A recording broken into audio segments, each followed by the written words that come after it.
poor single mom was bullied by wealthy parents until the Mafia boss walked into the meeting. Hello, everyone. I hope you are having a wonderful day, and I wish you happiness, good health, and plenty of good luck wherever you are watching from. Before we begin, could you spare just 5 seconds to share a tiny bit of that good fortune by subscribing to the channel and turning on notifications? Your small act of support helps us continue bringing heartfelt stories like this to you. Thank you so much for your kindness, your encouragement, and for being part of this amazing community. Now I would love to hear from you in the comments. Where in the world are you watching this video? And what time is it where you are right now? And now let us begin today's unforgettable story. The hardest seat in the room was the one no one wanted me to take.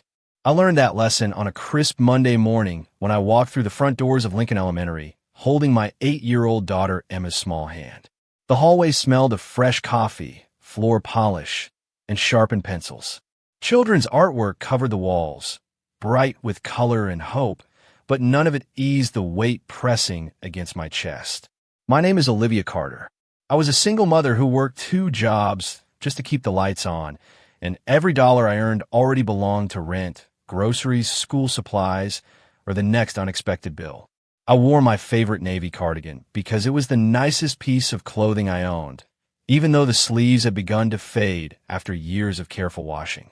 Emma squeezed my hand before looking up at me with a hopeful smile. "You will do great, Mom," she whispered. I smiled back because mothers learn to hide worry better than anyone else. "So will you." She kissed my cheek before walking toward her classroom, leaving me outside the multi-purpose room where the annual parent leadership meeting was about to begin. I took a slow breath and stepped inside. Conversations filled the room immediately. Designer handbags rested beside polished leather chairs. Tailored suits, expensive watches, and confident laughter surrounded me from every direction. I quietly chose an empty chair near the back, hoping to remain unnoticed until the meeting started. That hope lasted less than 10 seconds. A woman wearing an elegant cream-colored jacket glanced toward me before leaning close to another parent. She lowered her voice just enough to sound polite, but not enough to keep me from hearing every word. I thought this meeting was for parents who actually contribute to the school. Soft laughter followed. Another father looked toward my worn handbag resting beside my chair. Maybe someone invited the wrong person. More smiles appeared around the table. None of them sounded openly cruel. That somehow made them hurt even more. The principal entered and welcomed everyone warmly before explaining the agenda for the upcoming school fundraiser. Parents eagerly volunteered ideas involving luxury auctions, exclusive dinners, and expensive decorations. Every suggestion required money that families like mine could never spare.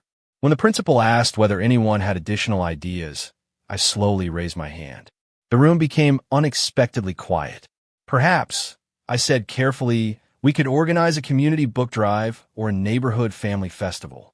More parents might be able to participate, and every child would feel included." Before the principal could answer, one mother smiled politely without hiding the dismissal in her voice. "That sounds charming, but this school has certain standards." Another parent nodded. "Successful fundraising requires successful families."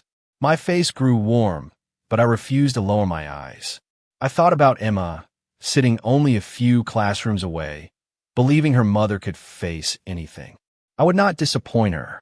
I folded my hands calmly on the table and spoke as steadily as I could.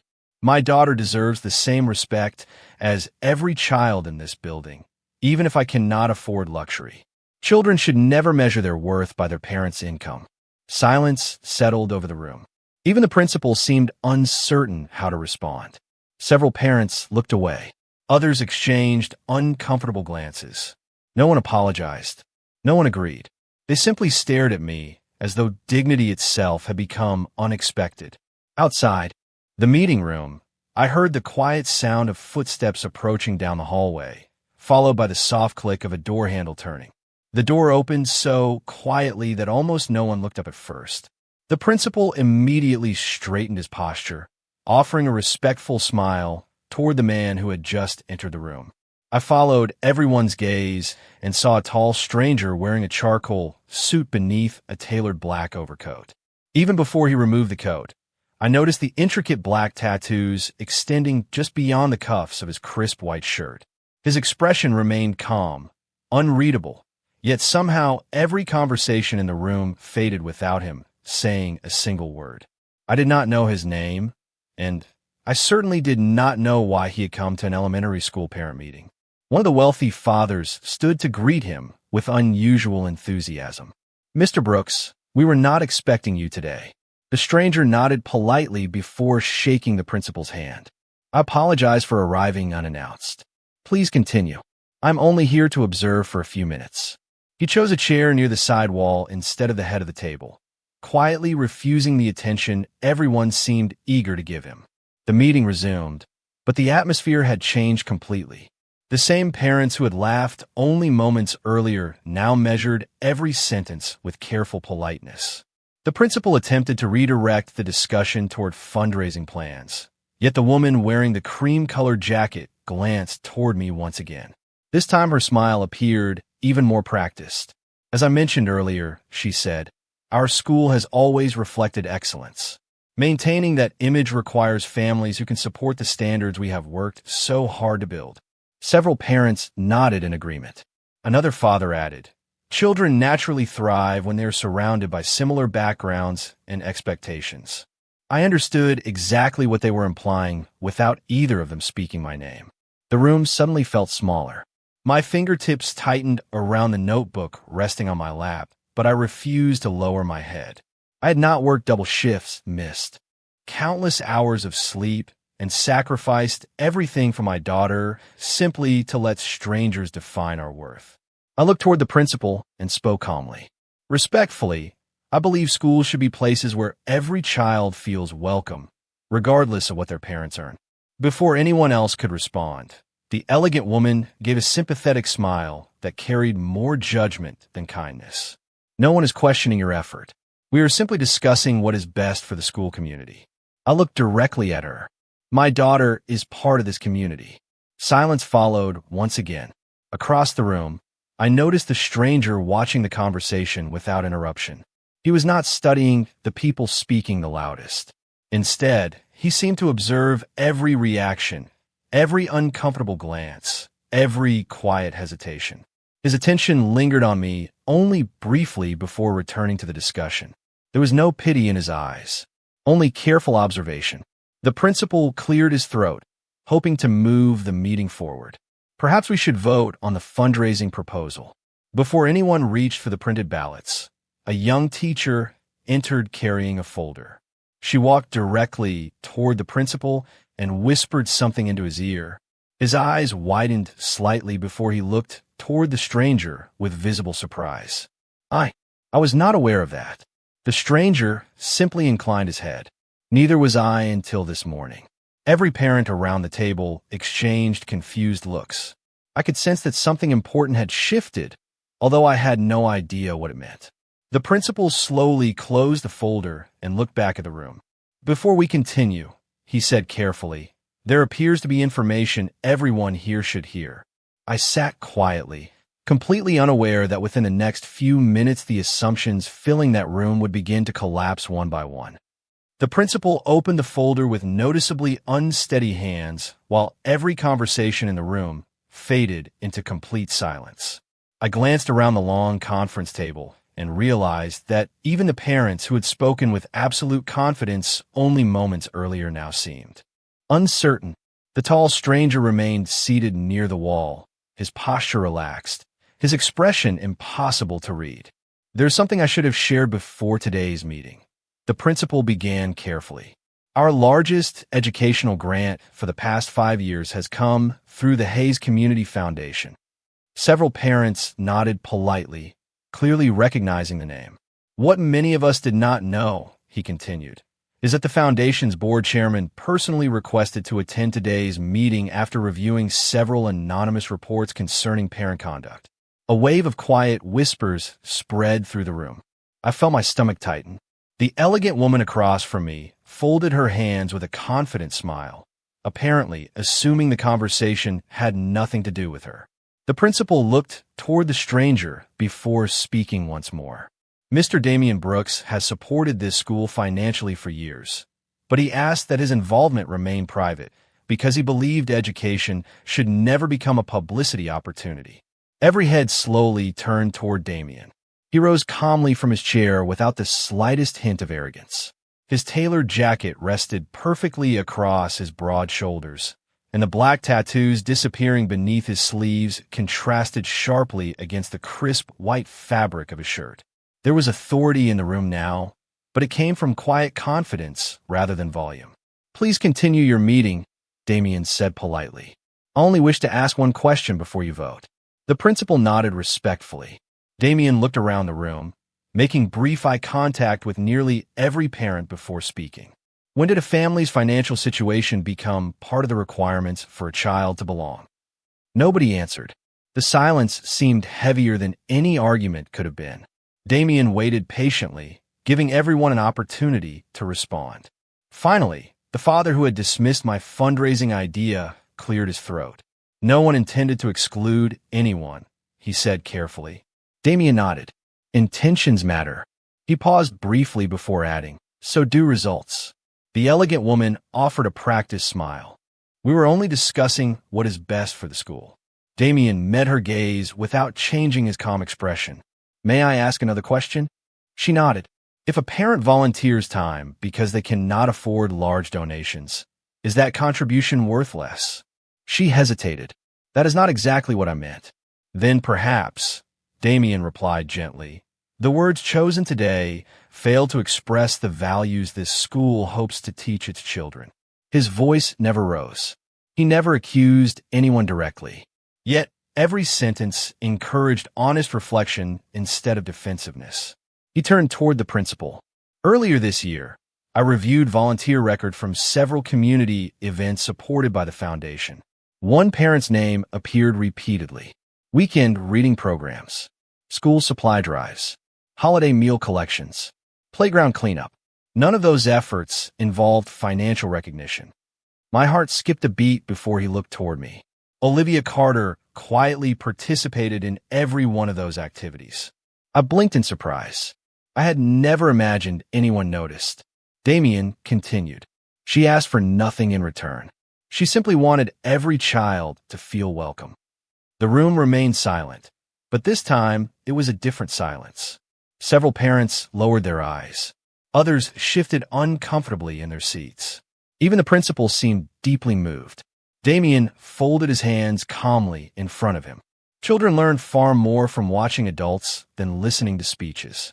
If we measure families by wealth, they will eventually believe kindness has a price.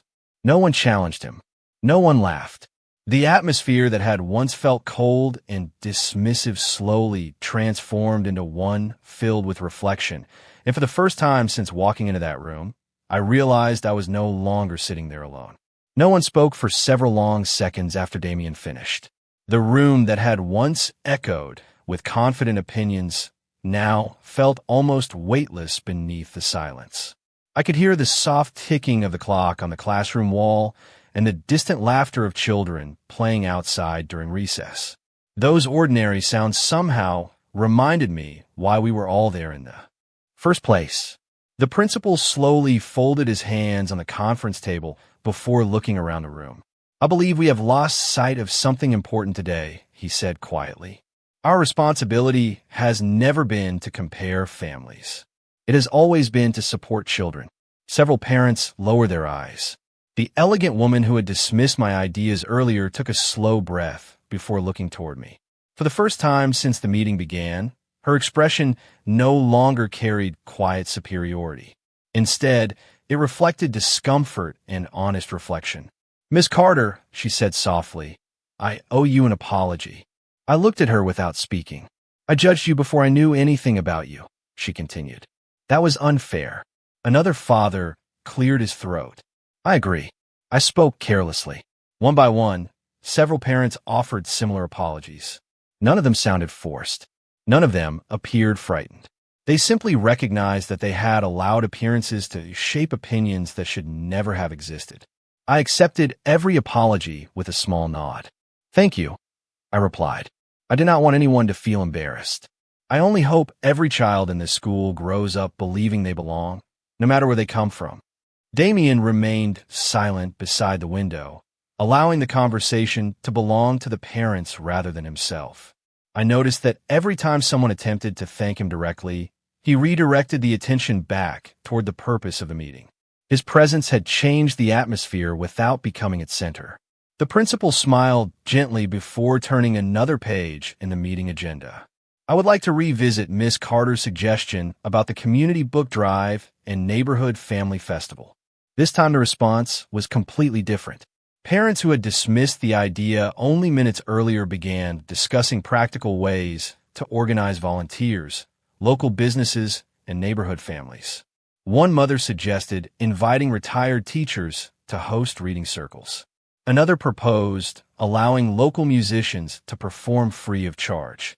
Even the father who had once questioned whether families like mine belonged offered to contact several businesses willing to donate refreshments.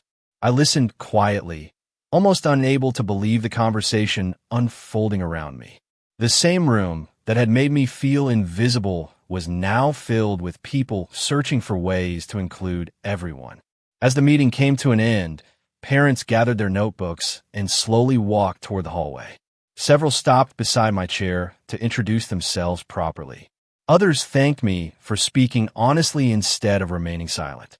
The change felt genuine because it had grown from understanding rather than humiliation. While the room gradually emptied, I remained behind collecting my notes. Damien approached only after everyone else had finished speaking with me. He stopped a respectful distance away and offered a warm smile. "Your daughter has every reason to be proud of you," he said. I looked down for a moment, tried to steady the emotion rising inside me. "I almost stayed home today," I admitted. I was afraid I would not fit in. Damien glanced toward the colorful children's artwork hanging along the classroom walls. People who choose kindness always fit where kindness is needed most. Before I could answer, the classroom door opened and Emma came running inside with a bright smile only a child could carry. She wrapped her arms around me before looking curiously at Damien. "Mom," she whispered, "is everything okay?" I smiled as I brushed a loose strand of hair away from her face. "Everything is better than okay." Damien knelt slightly so he could meet Emma at eye level. "Your mother reminded a room full of adults what real leadership looks like today." Emma looked at me with shining eyes, and in that quiet moment, I realized the greatest victory had never been changing anyone else's opinion. It had been showing my daughter that dignity becomes strongest when it refuses to disappear under the weight of someone else's judgment. The meeting ended, but the lesson it left behind continued long after the chairs had been folded and the conference room lights were turned off. Emma skipped beside me through the school hallway, humming softly while carrying the colorful drawing she had made in art class. Every few steps she looked up at me with the same proud smile that had warmed my heart since she was old enough to walk. I realized that nothing anyone had said earlier could ever outweigh the way my daughter looked at me now. As we reached the front entrance, I noticed a sleek black vehicle waiting quietly beneath the shade of a large oak tree. It did not block traffic or demand attention. It simply waited. Damien stood beside it speaking with an older school custodian, thanking him for years of service before shaking his hand with genuine respect. The custodian smiled as though he had just spoken with an old friend rather than one of the city's most influential men. That simple moment told me more about Damien than anything I had witnessed inside the meeting. Power did not seem to change the way he treated people. If anything, it reminded him to notice those everyone else overlooked. Emma tugged gently on my sleeve. "Mom, I think you want to talk to us." Damien approached with the same calm expression he had carried throughout the meeting. "I hope I'm not interrupting," he said. "Not at all," I replied. Emma stepped slightly behind me before offering a shy wave. Damien smiled warmly. "I heard your teacher say you love reading." Emma nodded. "I want to write stories someday." "Then I hope you never stop reading them first," Damien answered. "Every great writer begins as a curious reader." Emma's eyes brightened immediately. "Really? Absolutely." He reached into his briefcase and removed a simple envelope bearing the logo of the Hayes Community Foundation. For a brief moment, I felt uncertain. Damien noticed the hesitation and spoke before handing it to me. Please do not worry. This is not money. I accepted the envelope carefully and opened it. Inside were 2 family passes to the city's annual Children's Literature Festival, along with invitations to several free writing workshops for young students. I looked back at him in surprise. These programs are fully sponsored for every family attending, he explained. Your daughter earned this opportunity through her school essays. My foundation simply helps make sure talented children never miss experiences because of financial circumstances. Emma looked at me excitedly. Mom, can we go? I smiled before looking back at Damien. Thank you. This means more than you probably realize. He shook his head gently.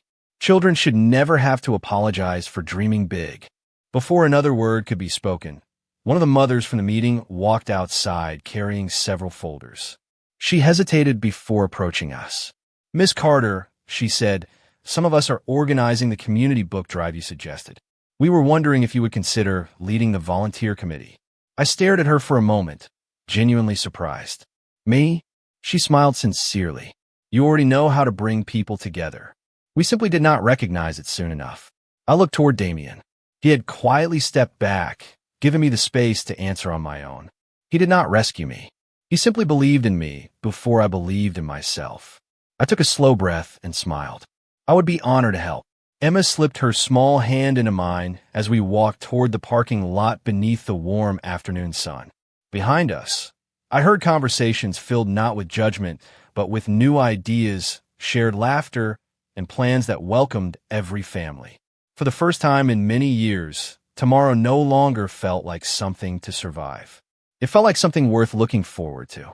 3 weeks later, I realized that respect grows quietly, just like trust. Every Tuesday evening, the school library remained open after classes ended so families could organize the community book drive. What had begun as a simple idea during that unforgettable meeting had slowly become something much larger than anyone expected.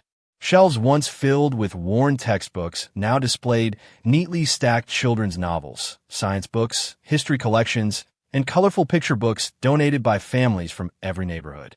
Parents who had barely spoken to one another before now worked side by side, unpacking boxes, labeling shelves, and laughing over cups of coffee. Emma proudly placed handwritten welcome cards inside each donated book because she wanted every child borrowing one to feel special. Watching her smile while helping others, children reminded me why I had never given up, even when life became difficult. Damien rarely announced his visits, yet somehow he always appeared exactly when another volunteer needed an extra pair of hands. One afternoon, I found him kneeling beside a bookshelf, carefully tightening loose screws with an ordinary screwdriver while several children organized books nearby. His expensive suit jacket rested over the back of a chair, revealing the intricate tattoos along his forearms as he worked without the slightest concern for appearances. None of the children seemed intimidated by him. They surrounded him with endless questions about books, school, and dreams for the future. He answered every question patiently, never speaking down to them. I carried another box of donated novels toward the reading corner before stopping beside him. You really do not have to build furniture yourself, I said with a gentle smile. He looked up, returning the smile without pausing his work. Leadership is easier to believe when people see you willing to help. I laughed softly. That sounds like something you plan to say. He shook his head. No, it is something I learned the hard way. There is honesty in his voice that made me wonder how many difficult lessons had shaped the quiet man standing before me. We continued arranging books together while sunlight streamed through the library windows, filling the room with warm golden light. For several peaceful minutes, neither of us spoke. The silence never felt uncomfortable. It simply felt safe. Emma ran over carrying a small stack of picture books almost as tall as she was. Mom, look how many we have now. Damien smiled proudly. You have organized more books than most adults today. Emma giggled before rushing back toward the younger children. I watched her disappear between the shelves. She likes you, I admitted. Damien followed my gaze. She reminds me that hope is easier to protect than to rebuild. His words stayed with me long after he finished speaking.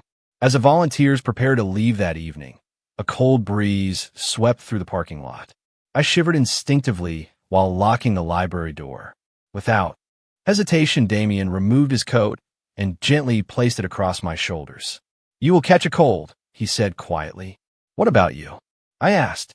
"I will be fine." For a moment, neither of us moved. I looked into his calm gray eyes and realized I no longer saw the powerful businessman everyone else admired from a distance. I saw a man who noticed small things most people ignored. Before getting into our separate vehicles, I stepped closer and wrapped my arms around him in a brief, grateful embrace. It was not dramatic or impulsive. It simply felt honest. He returned the hug with quiet warmth before stepping back respectfully. Emma smiled from the passenger seat, pretending not to notice while secretly noticing everything. As I drove home beneath the evening sky, I understood that the strongest relationships are never built by grand promises. They are built one quiet act of kindness at a time, until two hearts eventually realize they have already become each other's safest place. Autumn arrived quietly, painting the trees around Lincoln Elementary with shades of gold and crimson, and somewhere between those changing leaves, our lives had changed too. The community book drive had become the school's most successful volunteer project in years, not because of large donations, but because families from every background had chosen to work together. Every Wednesday afternoon, the library stayed open until sunset, and instead of empty shelves, it now echoed with children's laughter, pages turning, and parents sharing stories over warm cups of coffee. I often paused near the entrance just to watch it all unfold. There had been a time when I believed I would always stand outside looking in. Now I realize that sometimes all it takes is one moment of courage to discover you belonged all along. The principal asked me to chair the newly created Family Inclusion Committee, a program designed to ensure every parent felt welcome regardless of financial circumstances. I accepted with both gratitude and humility because I knew exactly how loneliness felt. The first meeting looked nothing like the one that had nearly broken my confidence weeks earlier. The same parents who had once spoken only about prestige now discussed scholarships, transportation assistance, school supplies, and volunteer opportunities.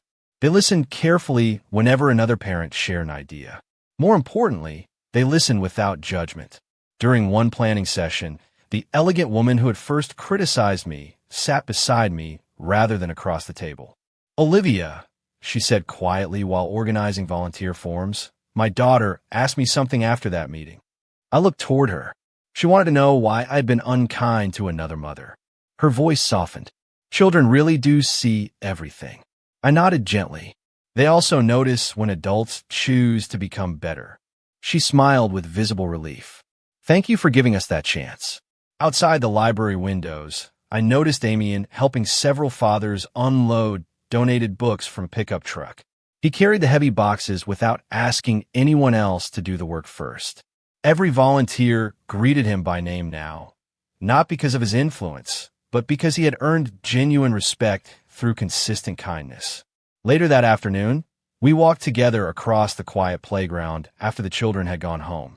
Emma raced ahead collecting colorful leaves for a school art project, leaving the two of us a few peaceful moments alone. The evening air felt cool, carrying the familiar scent of fresh grass and distant fireplaces preparing for the colder season ahead. "You have changed this school," I said softly. Damien shook his head almost immediately. "No."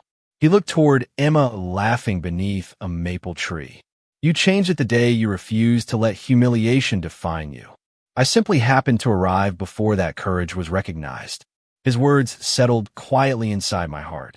I had spent so many years believing survival was enough that I had forgotten people could also inspire one another. We stopped beside a wooden bench overlooking the playground. I smiled as I watched Emma carefully tuck another bright red leaf into her collection. "She seems happier now," Damien observed. "She is," I answered. "She no longer worries that we are different." Damien looked toward the school building glowing beneath the warm evening light. Different families make stronger communities. I turned toward him with quiet gratitude. Without thinking, I reached for his hand. He looked down briefly before gently intertwining his fingers with mine. Neither of us spoke. We did not need to. The silence carried everything words could not. Across the playground, Emma glanced back toward us, smiled to herself, and returned to gathering leaves, completely content with the simple certainty that the two people she admired most had found comfort standing beside one another. In that peaceful moment, I realized that healing never arrives all at once. It grows slowly through trust, forgiveness, shared purpose, and the quiet decision to keep choosing kindness every single day. Winter arrived with quiet grace, wrapping the town in crisp mornings, glowing holiday lights, and the comforting promise that every season eventually changes. Looking back, I realized our lives had changed just as naturally. The Family Inclusion Committee had become one of the school's proudest accomplishments, bringing together parents who once barely acknowledged one another. Families donated winter coats, organized shared meals, and volunteered during weekend reading programs. No one asked who could afford more. They only asked who needed help. That single difference transformed everything. One Saturday morning, the school hosted its first winter family festival, inspired by the community event I had nervously suggested months earlier. Snowflakes drifted gently across the playground, while children laughed around craft tables decorated with handmade ornaments and colorful ribbons. Local musicians performed cheerful songs beneath a decorated pavilion. Volunteers served hot chocolate, and every child received a free book wrapped in bright paper with a handwritten message tucked inside. Watching hundreds of smiling families gather together felt almost impossible to believe. I remember the lonely woman who had once walked into the parent meeting convinced she would never belong. Standing there now, surrounded by kindness, I hardly recognized that frightened version of myself anymore. Damien arrived early, as he always did, helping volunteers carry supplies before anyone noticed who he was. His black wool coat partially covered the familiar tattoos along his wrists, but nothing could hide the quiet confidence he carried wherever he went. Children greeted him with excitement, racing across the playground to show him their books and holiday crafts. He greeted every one of them by name. I smiled as I watched him kneel beside a young boy struggling to tie his scarf, patiently helping him before sending him back toward his family with an encouraging smile. Emma walked beside me holding 2 cups of hot chocolate. She handed one to Damien before looking at both of us with unmistakable satisfaction. "You two smile more now," she announced proudly. Damien accepted the cup with a quiet laugh. "Do we?" Emma nodded seriously. "A lot more." I looked down into my cup, unable to hide my own smile. Children often notice truths adults overlooked. Throughout the afternoon, we welcomed dozens of families. Parents who had once avoided introducing themselves now volunteered together, shared stories, and exchanged phone numbers to plan future projects. The elegant mother who had once judged me embraced another single parent arriving for the first time, personally introducing her to every volunteer. Watching that moment unfold reminded me that genuine change always spreads further than we expect. As the festival came to an end, the last rays of sunlight painted the snowy playground in soft shades of gold and amber. Volunteers gathered near the entrance to take a group photograph, celebrating everyone who had helped build the program. The principal thanked each family before presenting a simple plaque recognizing the volunteers whose dedication had transformed the school community. To my complete surprise, he invited Emma and me to stand beside him. This began with one mother's courage to speak when remaining silent would have been easier, he said warmly. My eyes immediately filled with emotion. I looked toward Damien, who quietly applauded from the front row instead of stepping onto the stage himself. That was who he had always been. He never searched for recognition. He searched for opportunities to lift others higher. After the photograph, as families slowly headed home beneath the glowing evening lights, Damien and I remained standing near the empty playground. The cold air carried the scent of pine trees and fresh snow. Without speaking, he reached for my hand once again.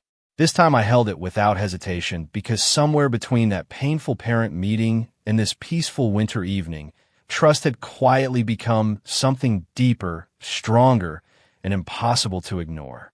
I no longer wondered whether I belonged. I had finally found a place where kindness was stronger than judgment, hope was stronger than fear, and two ordinary hearts had discovered an extraordinary future by choosing compassion every single day. Spring arrived exactly 1 year after the morning that changed my life forever. The trees surrounding Lincoln Elementary were covered in fresh green leaves. Colorful flowers lined the walkways, and the same building that had once witnessed my greatest embarrassment now stood as a place filled with some of my happiest memories. Time had not erased what happened inside that parent meeting. Instead, it had transformed it into something far more meaningful. Every decision our community made afterward reflected one simple promise: every family belonged. The annual family celebration filled the school grounds with music, laughter, handmade decorations, and hundreds of smiling faces. Children ran across the playground carrying balloons, while teachers welcomed parents with genuine warmth instead of quiet assumptions. The community book drive had grown into a permanent literacy program serving schools across the county, and the Family Inclusion Committee continued, helping new parents feel seen from the very first day they arrived. I stood near the stage reviewing the schedule when Emma walked toward me, wearing a light blue dress and holding several carefully folded pages. "Are you nervous?" I asked. She smiled. "A little. But you always tell me that courage simply means doing the right thing, even when your knees shake." I laughed softly. "I guess I did teach you that." She wrapped her arms around me in a warm hug. "You showed me." First, those words settled gently into my heart. Across the field, Damien greeted volunteers exactly as he always had, carrying tables, arranging chairs, and thanking every person who offered their time. Nothing about his success had changed the way he treated people. If anything, it had made his kindness even quieter. He walked toward us just before the ceremony began, his familiar black tattoos visible beneath the rolled sleeves of his white shirt as he finished helping another volunteer secure the stage decorations. Emma looked at both of us before smiling knowingly. "You should stand together," she said. "That is where everyone expects you to be." Damien chuckled softly while offering me his hand. I accepted it without hesitation. It felt as natural as breathing. The principal welcomed the audience before inviting Emma onto the stage to deliver this year's student reflection. She unfolded her paper, looked across the crowd, and spoke with calm confidence that seemed far beyond her years. "My teacher once asked us what makes someone rich. Some people answered money. Others answered success. I used to think we were poor because my mom worked so hard and worried about every dollar. But now I know we were never poor. We always had kindness. Kindness brought us friends. Kindness brought our community together. Kindness helped people see each other instead of judging each other. That is the richest gift anyone can ever have." The audience remained completely silent before rising together in heartfelt applause. I felt tears gathering in my eyes as I watched my daughter smile with quiet pride. Damien gently squeezed my hand. "You gave her that voice," he whispered. I shook my head. We all did. When the ceremony ended and families slowly began making their way home beneath the warm afternoon sunshine, Damien and I remained standing beside the flowering garden the children had planted together earlier that spring. He looked at me with the same quiet honesty I had come to trust from the very beginning. "Olivia," he said softly, "thank you for reminding me that strength is not measured by how many people follow you. It is measured by how many people feel safe standing beside you." I smiled through grateful tears before stepping closer. This time it was not simply an embrace. I gently kissed him, a quiet promise of the future we had built together through patience, respect, and countless small acts of kindness. Emma clapped happily from a few steps away before pretending to look at the flowers so she would not embarrass us. We laughed together beneath the warm spring sky. And as I looked around at the families filling the school with hope instead of judgment, I finally understood something that had taken me an entire year to learn. The meeting that was supposed to make me feel small became the place where my daughter watched me stand taller than ever before, And sometimes the greatest miracles begin the moment kindness refuses to surrender.